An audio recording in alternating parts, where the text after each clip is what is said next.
Graça e paz. Amém, igreja? Todos, a maioria deve saber, né? O nosso reverendo Jefferson está numa conferência de líderes no Havaí, né? Chique, né? Tá lá no Havaí, mas vive numa sala de aula, não pode aproveitar nada de lá, né? E ele falou que teriam rostos conhecidos aqui, né? Creio que o meu rosto seja conhecido dos irmãos, mas para os visitantes, quem provavelmente não deve me conhecer, meu nome é Hugo, sou um dos seminaristas dessa comunidade e hoje eu fui incumbido de trazer a mensagem para vocês, que não é minha palavra, mas palavra de Deus. Amém? Queria convidar a igreja a abrir no livro de Jó, capítulo 1, versículos 6 a 22.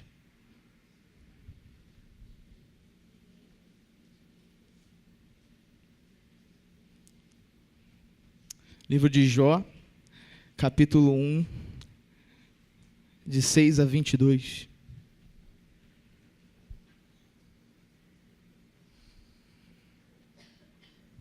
Jó, capítulo 1, de 6 a 22. Amém?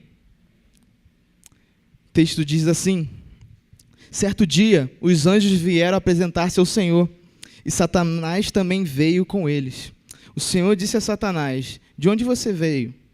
Satanás respondeu ao Senhor: de perambular pela terra e andar por ela. Disse então o Senhor a Satanás: reparou em meu servo Jó? Não há ninguém na terra como ele, irrepreensível, íntegro, homem que teme a Deus e evita o mal. Será que Jó não tem razões para temer a Deus? Respondeu Satanás. Acaso não pusestes uma cerca em volta dele, da família dele, de tudo que ele possui? Tu mesmo tens abençoado tudo o que ele faz, de modo que os seus rebanhos estão espalhados por toda a terra. Mas estende a tua mão e fere tudo o que ele tem, e com certeza ele te amaldiçoará na tua face. O Senhor disse a Satanás: pois bem, tudo o que ele possui está nas suas mãos, apenas não toque nele. Então Satanás saiu da presença do Senhor. Certo dia, quando os filhos e as filhas de Jó estavam num banquete, comendo e bebendo vinho na casa do irmão mais velho, um mensageiro veio dizer a Jó: os bois estavam arando e os jumentos estavam pastando por perto, quando os sabeus os atacaram, os levaram embora, mataram à espada os empregados, e eu fui o único que escapou para lhe contar. Enquanto ele ainda estava falando, chegou outro mensageiro e disse: fogo de Deus caiu do céu e queimou totalmente as ovelhas e os empregados. E fui o único que escapou para lhe contar. Enquanto ele ainda estava falando, chegou outro mensageiro e disse: vieram os caldeus em 3 bandos, atacaram os camelos e os levaram embora. Mataram a espada os empregados, e eu fui o único que escapou para lhe contar. Enquanto ele ainda estava falando, chegou ainda outro mensageiro e disse: seus filhos e suas filhas estavam num banquete, comendo e bebendo vinho na casa do irmão mais velho, quando de repente um vento muito forte veio do deserto e atingiu os 4 cantos da casa, que desabou. Eles morreram, e eu fui o único que escapou para lhe contar. Ao ouvir isso, Jó levantou-se, rasgou o manto e rapou a cabeça. Então prostrou-se o rosto em terra, em adoração, e disse: saí nu do ventre da minha mãe, e nu partirei. O Senhor o deu, o Senhor o levou. Louvado seja o nome do Senhor. Em tudo isso, Jó não pecou e não culpou a Deus de coisa alguma. Vamos orar mais uma vez? Senhor Deus, estamos com a Tua palavra aberta aqui em nossa frente, Senhor. Lemos uma porção dela, Deus. Que por meio dela o Senhor possa falar aos nossos corações, Deus. Que seja realmente, que eu seja hoje boca Tua aqui, Deus. Que o Senhor possa falar comigo e com a sua comunidade, Senhor. Em nome de Jesus. Amém. Durante o mês de fevereiro, nós podemos acompanhar que todos nós temos um mestre em nossas vidas. Todos nós temos um mestre que naturalmente nos guia em diversas áreas das nossas vidas. Que nos guia quando diz respeito às nossas decisões, às nossas vontades, emoções e etc. Seja esse mestre o dinheiro, o trabalho, o nosso cônjuge, a fama, o sexo ou nós mesmos. Afinal de contas, nós sempre temos um mestre que seguimos. E podemos aprender também nesse mês de fevereiro que, por meio do Evangelho, nos é apresentado um novo mestre, diferente desses que eu citei aqui. E que, na verdade, não é um simples novo mestre, mas o verdadeiro mestre.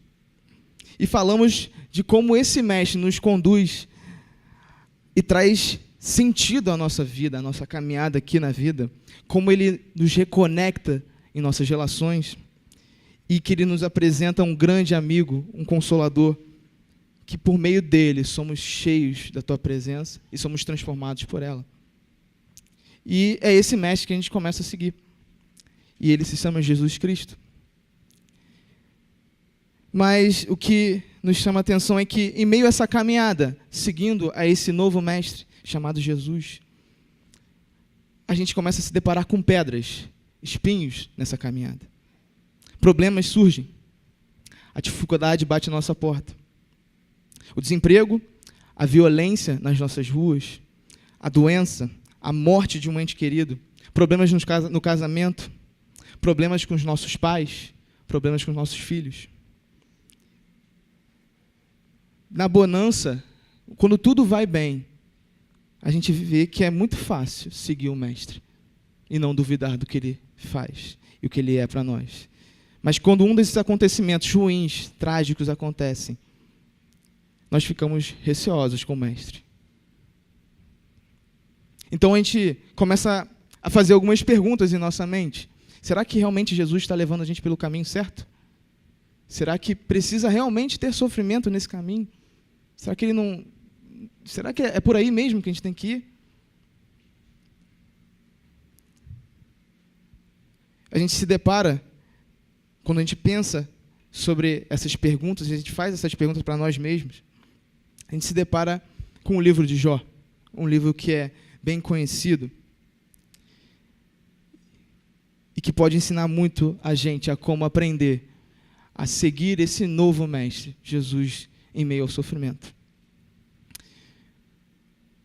O livro de Jó, ele, como um panorama do que ele fala, é um livro que não tem um autor definido, nem uma data de autoria definida, mas a gente pode dizer sobre ele que ele é um livro que se encaixa, né, dentre os livros de sabedoria. A gente pode ver que, no início, o que nós lemos agora, nos capítulos 1, que a gente leu, e o capítulo 2, e o epílogo, que é o capítulo 42, que é o final do livro, o início e o final do livro, eles são escritos de uma forma que é em prosa narrativa. Então ele está narrando e mostrando para a gente quais são os personagens e qual é a história que a gente está contando. Ele conta a história de Jó.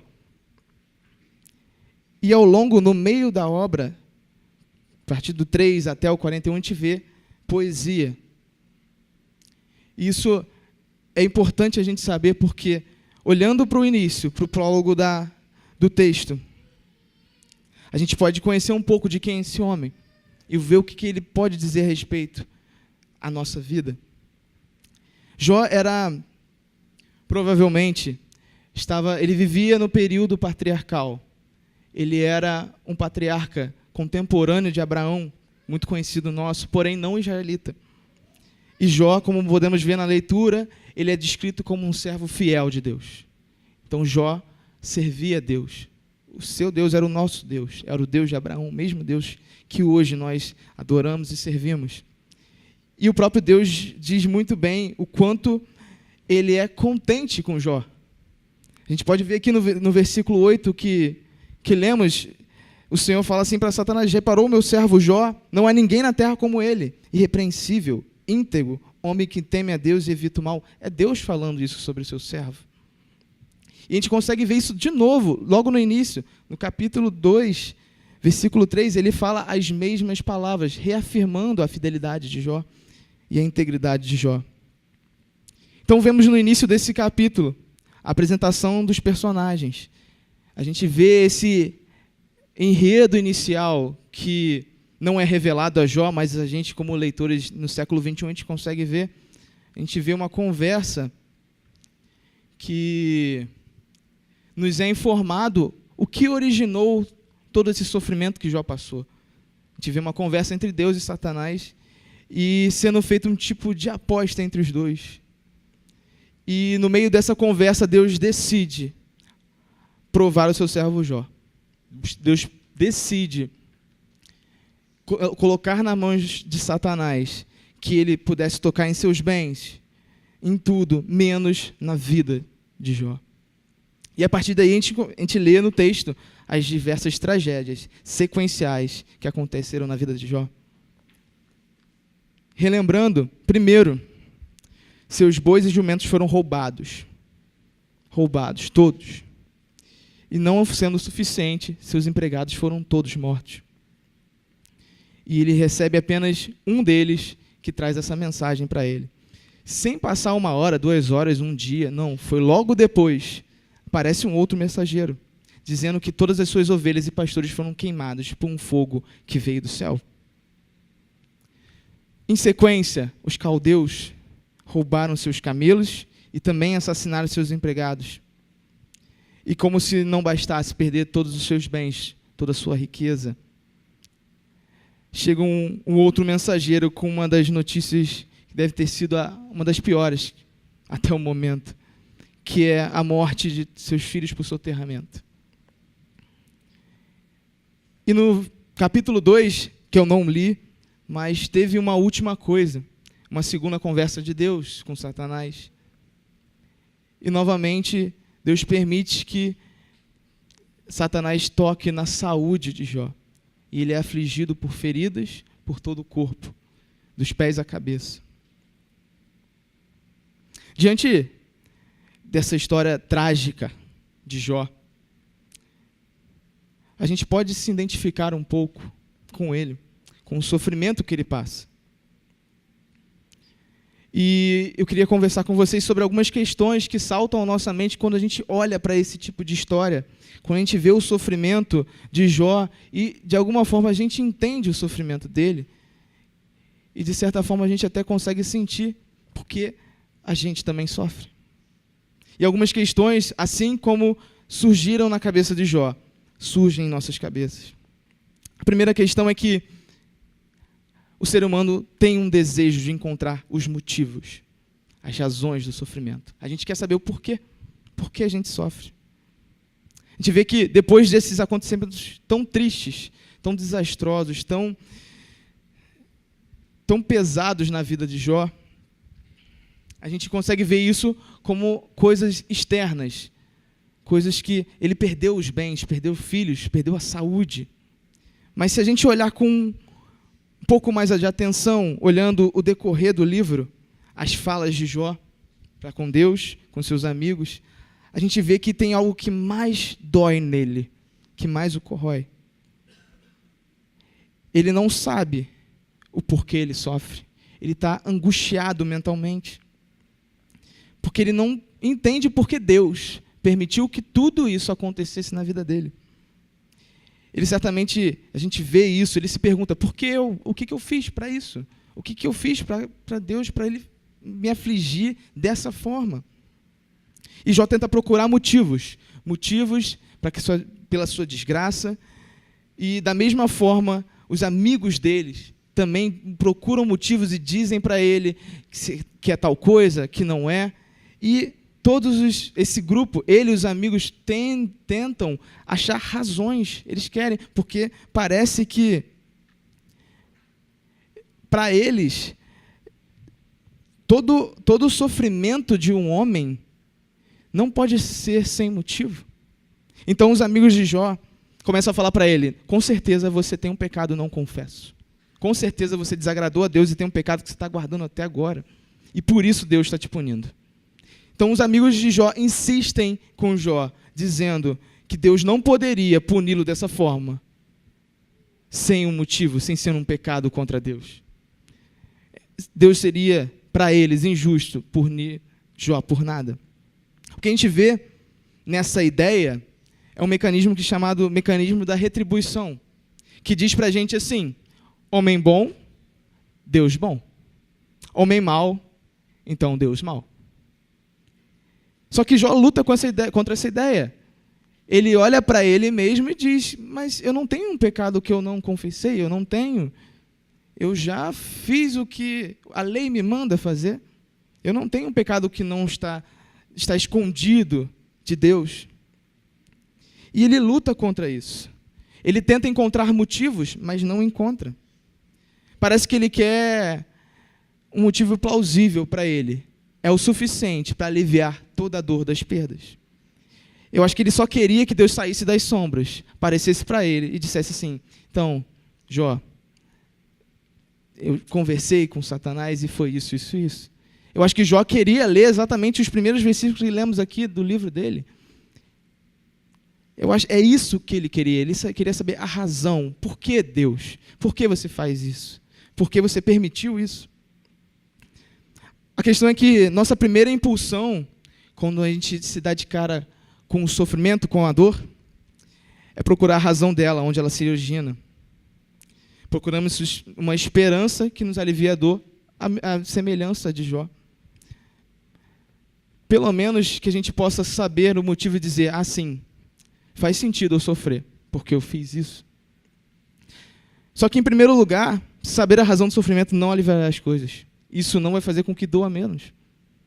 Isso não ia fazer com que os filhos de Jó fossem ressuscitados. Saber a razão não ia aliviar.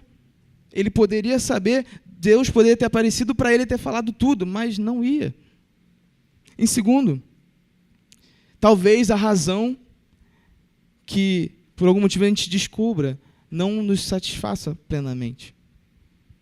Às vezes a gente pode até saber o motivo que sofremos, mas ela não alivia, não satisfaz completamente, só parcialmente a dor. É verdade que a gente pode sofrer, sim, pelo pecado, pelas consequências dele, mas a gente não pode dizer que essa é uma fórmula que sempre vai dar certo, que não é assim. Vemos que no livro de Jó, o foco não é explicar a razão do sofrimento dele. Isso foi escondido a todo momento de Jó. O livro não tem esse intuito, mas tem o intuito de demonstrar que é necessário confiar em Deus em meio ao sofrimento. Em segundo lugar, a segunda questão que salta às nossas mentes, lendo a história de Jó, é que ao longo do texto, quando a gente vai ver esse miolo do livro, do versículo 3 em diante, a gente vê falas de Jó, falas de lamento, falas contundentes e viscerais de Jó, no que ele escancara a dor dele para Deus. Ele chega, em um dos seus desabafos bem duros, a amaldiçoar o dia do seu nascimento, não querendo nascer. Ele queria voltar, não, maldito foi o dia do meu nascimento. E ele joga para fora todas as suas dores. E a gente olhando para, quando a gente lê o livro de Jó, essas falas de Jó, a gente sente um incômodo. E a gente se pergunta assim, cara, como é que Jó falou isso para Deus? Às vezes a gente olha assim, cara, será que ele perdeu a fé em Deus, não confia mais? Aquele homem íntegro, irrepreensível, que teme a Deus, que evita o mal, será que ele balanceou? Porque a gente vê coisas do tipo no livro dele, no capítulo 6, dizendo assim, se tão somente pudessem pesar a minha aflição e pôr na balança a minha desgraça, veriam que o seu peso é maior do que a areia dos mares. Por isso as minhas palavras são tão impetuosas, as flechas do Todo-Poderoso estão cravadas em mim, e o meu espírito suga delas o veneno. Os terrores de Deus estão posicionados contra mim. A gente vê nessas falas um homem que está com o coração doendo. E ele olha para Deus, Deus, as suas flechas estão me perfurando, eu estou sofrendo, está doendo, Deus. E às vezes a gente olha assim e fala, cara, Jó pode falar isso com Deus? Ele é Deus. E a gente acaba não percebendo que essa fala de Jó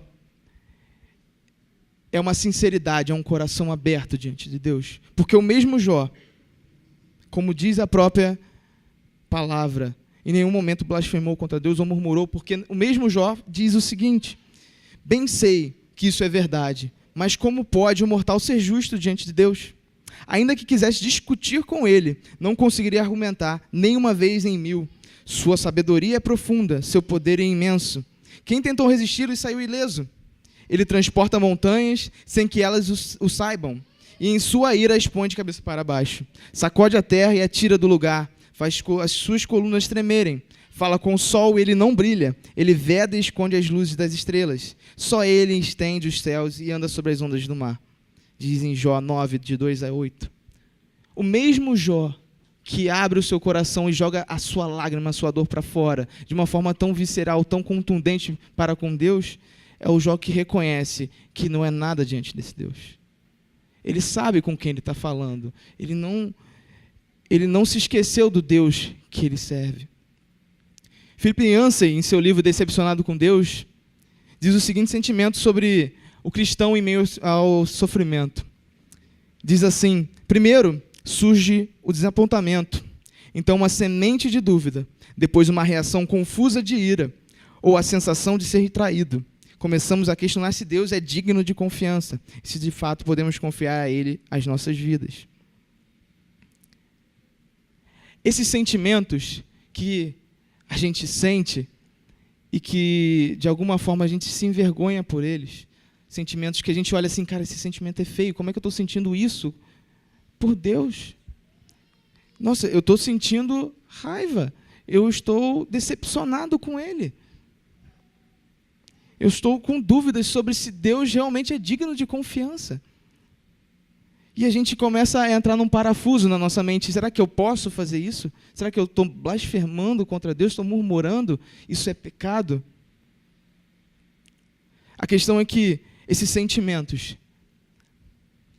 que nós julgamos feios, raiva, decepção, dúvidas sobre decisões de Deus, está fazendo, a gente está cometendo um grande equívoco, achando que por não falar isso com Deus, não expor a dor e os nossos sentimentos diante dele, a gente de alguma forma está escondendo isso dele. E é um grande equívoco nosso achar que a gente pode esconder alguma coisa de Deus. Porque ele já conhece tudo que nós sentimos antes que a gente abra a boca e fale isso para Deus.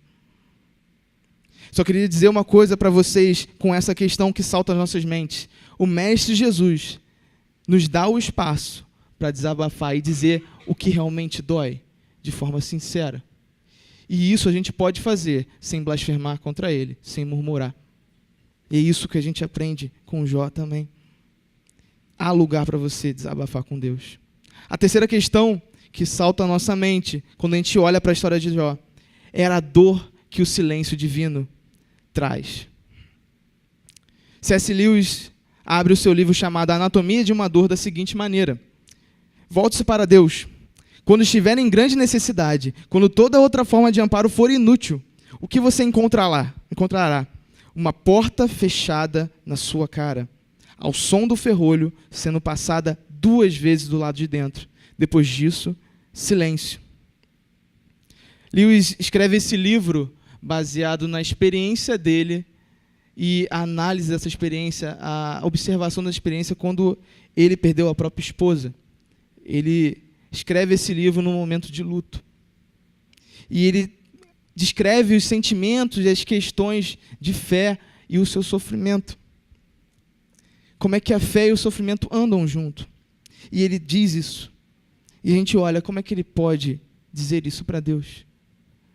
Mas a questão assim, é isso que ele sentiu. Ele vai dizer que é outra coisa para Deus? Ele vai orar e falar que é outra coisa? É isso que ele sentiu. E esse trecho que a gente leu é bem parecido com a realidade de Jó. Lewis experimentou a mesma sensação aparente de silêncio de Deus. Olhando para o livro de Jó, a gente vê o silêncio de Deus. Deus não fala durante boa parte do livro. Só para o final do livro Deus fala com ele. A questão é que eu pergunto a você, você em algum momento já questionou se realmente nas suas orações Deus está te ouvindo? Algum momento você duvidou se que quando você ora, coloca os seus medos, suas dificuldades, sofrimento, sua luta contra o pecado diante de Deus, você já sentiu que existe realmente uma porta fechada à sua frente? E silêncio? Quando tudo que você recebe de Deus é um estrondoso silêncio. A verdade é que quando a gente experimenta isso, só piora a dor. Isso gera um sentimento de decepção com Deus, não é verdade? A questão é que o silêncio de Deus não é real. É uma ilusão causada pela dor do sofrimento, a qual nos deixa anestesiados. A questão é que o grande barulho que causa o sofrimento, o rebuliço que causa na nossa mente, parece que as lágrimas tapam os nossos olhos e nos impedem de ver um Deus que está do nosso lado.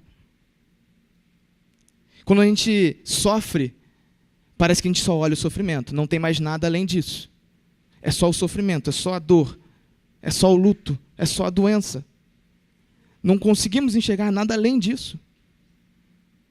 A gente não consegue encontrar em meio a essa dor a mão de Deus estendida. Lewis, no mesmo livro, que ele inicia daquela forma, falando da porta fechada, quando ele procura Deus, ele diz assim: aos poucos passei a sentir que a porta não está mais fechada e aferrolhada. Será que foi a minha necessidade frenética que a fechou na minha cara? Quando não há nada, quando não há nada em sua alma, exceto um grito de socorro, talvez seja o exato momento em que Deus não o pode atender. Você é como um homem que se afoga e não pode ser ajudado, portanto se debater. É possível que seus gritos repetidos os deixem surdos à voz que você esperava ouvir. Quando nós sofremos, é como se a gente estivesse se afogando. A gente se debate desesperado pela dor. A gente grita e grita e não conseguimos parar e silenciar para ouvir a voz que a gente quer ouvir, que é a voz de Deus. Lewis experimentou isso.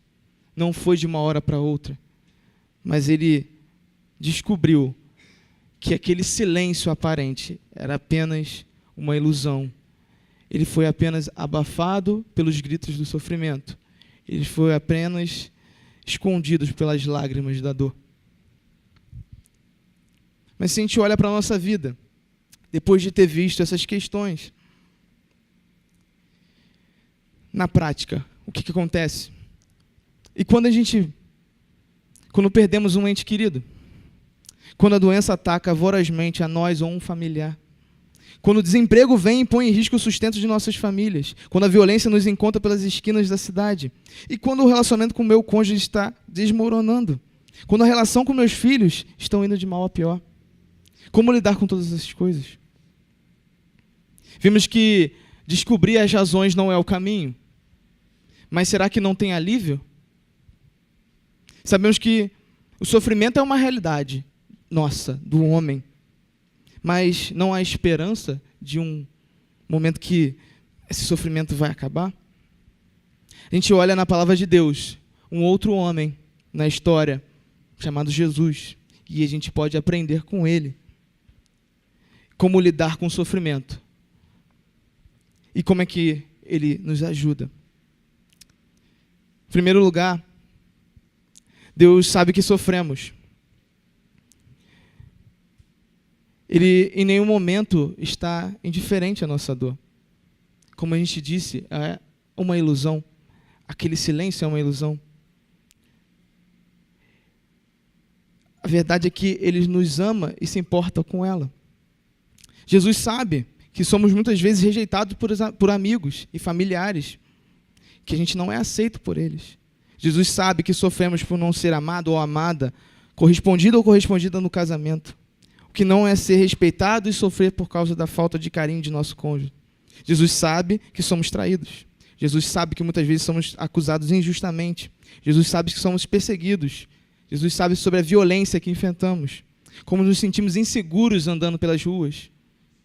E Jesus sabe também, Deus sabe, o que é perder um ente querido.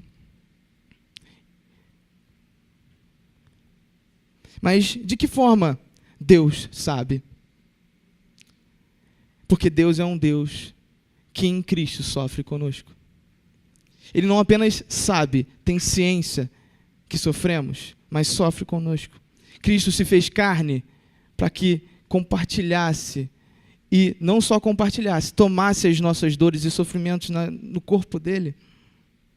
O nosso mestre, esse nosso novo mestre, sentiu o que nós sentimos, sofreu como nós sofremos. Eu acredito que se Jó tivesse o evangelho em suas mãos, assim ele teria alívio. É tudo o que ele queria naquele momento, mas ele não tinha, mas hoje nós temos. Jesus sabe o que é ser excluído e rejeitado, pois quando ele veio ao mundo, o seu povo o rejeitou. Jesus sabe o que não é ser amado pelo cônjuge, pois o noivo veio até a noiva. Ele foi humilhado, condenado e rejeitado por ela. Jesus foi traído, Jesus foi acusado injustamente, Jesus foi perseguido, Jesus foi violentado e agredido. E Deus Pai, sentiu a dor de perder um ente querido.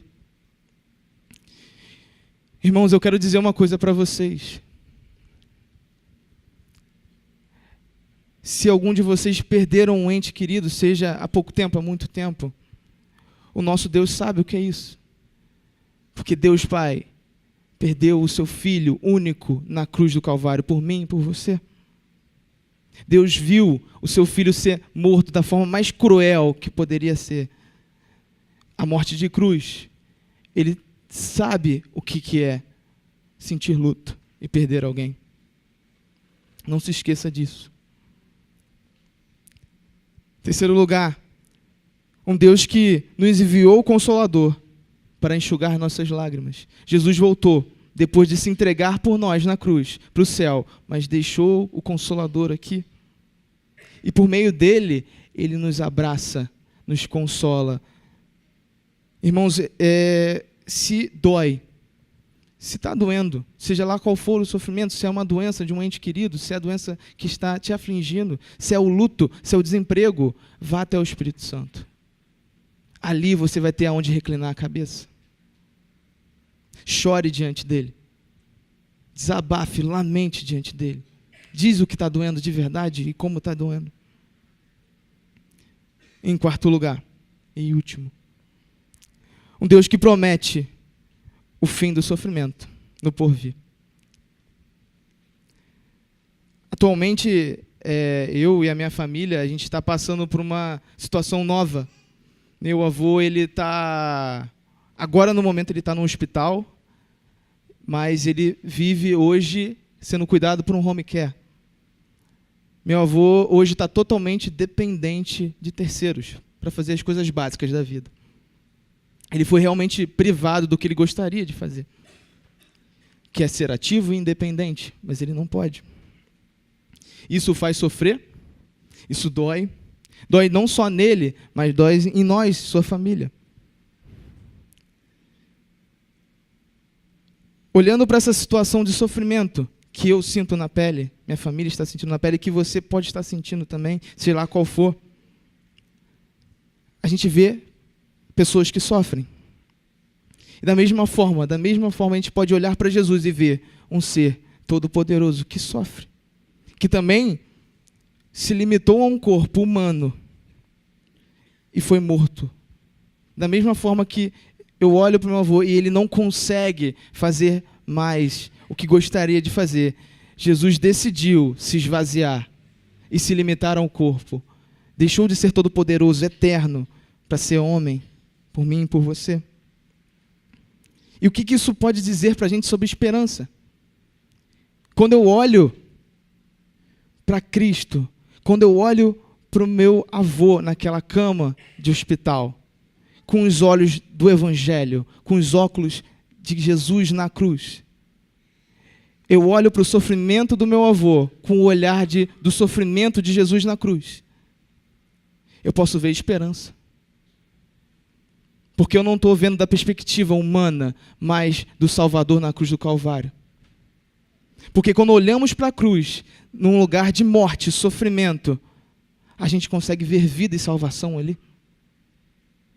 Então eu posso sim olhar para a dor, da perda, do luto, do desemprego, da doença, com esperança, se eu olhar pelos óculos do Evangelho. Porque quando eu olho para a mensagem da cruz, eu posso ver dor na sexta-feira, mas eu sei que eu vou ver vida no domingo de manhã. E isso é a esperança. Cristo vencendo a morte, ressuscitando ao terceiro dia, nos lembra que um dia nunca mais vamos ter dor ou sofrimento. Apocalipse 21 nos diz assim: e eu ouvi uma grande voz do céu que dizia: eis aqui o tabernáculo de Deus com os homens, pois com eles habitará. E eles serão o seu povo, e o mesmo Deus estará com eles, e será o seu Deus. Deus limpará de seus olhos toda a lágrima, e não haverá mais morte, nem pranto, nem clamor, nem dor, porque já as primeiras coisas são passadas. Jesus promete para nós que Ele vai voltar e fazer tudo novo. Então, podemos olhar, sim, em meio ao sofrimento, esperança e vida, porque temos Cristo em nosso coração. Por isso, irmão, olhe para o sofrimento, passe por ele, mas entendendo que quando olhamos por meio da cruz, o sofrimento traz, a tristeza se transforma em alegria, a dor passa, porque no domingo tem vida. Para terminar, sofrimento, ele é uma experiência universal. Ele não escolhe entre cristãos e não cristãos. Todos nós sofremos, toda a humanidade passa por algum momento de sofrimento. Existe um falso evangelho que diz para a gente e promete para a gente que se você se converter e praticar algumas coisas religiosas, todo esse sofrimento acaba. Aquela ideia mesmo, vem para a minha igreja que acaba o seu sofrimento, tudo que dói vai acabar. Isso é mentira. Isso é uma mentira diabólica, irmãos. Pois pessoas acreditam nisso. E certamente o sofrimento vai chegar e bater na porta dessas pessoas. E a fé delas vai ser abalada completamente, porque ensinaram um falso evangelho. Um evangelho que diz que não há sofrimento. Seguir ao Mestre Jesus, irmãos, pressupõe negar a si mesmo e tomar uma cruz. Não diz que a gente não teria que carregar um peso, que não haveria sofrimento nessa caminhada. Jesus disse para a gente que vai ter sofrimento.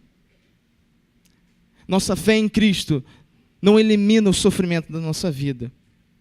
De certa forma até acrescenta, porque passamos a ser perseguidos pelo que pregamos, passamos a lutar agora contra algo que está na nossa carne que não queremos mais. Mas a mensagem de esperança que eu quero deixar hoje para vocês, e que realmente é o único caminho para nos fazer perseverar em meio à dor, é que no caminho de sofrimento, o Mestre caminha do nosso lado.